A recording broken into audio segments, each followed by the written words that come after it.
تعالي بقى نعمل الكشري النهارده في حله واحده، وانسي بقى الحلل والمواعين وكل الكركبه بتاعه الكشري.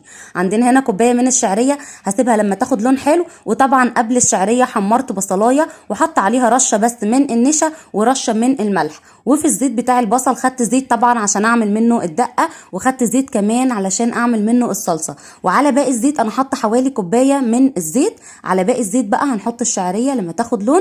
بعد كده هنزل بكوبايه ونص من الرز، هشوح الرز مع الشعريه كويس جدا على نار هاديه.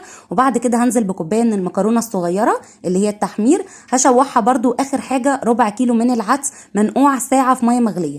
وبعد كده اخر حاجه خالص هنحطها ربع كيس المكرونه الاسباجيتي، وهنقطعها على 3 وما نزودش الميه طبعا، نظبط الملح ونحط كمان رشه من الكمون بتدي ريحه حلوه قوي وطعم حلو قوي قوي للكشري. عاوزه اقول لكم ان هو سهل وطعمه تحفه، وبجد كل اللي هيجربه هيعجبه جدا. وعندكم بقى الحمص طبعا انا عملته معاكم قبل كده.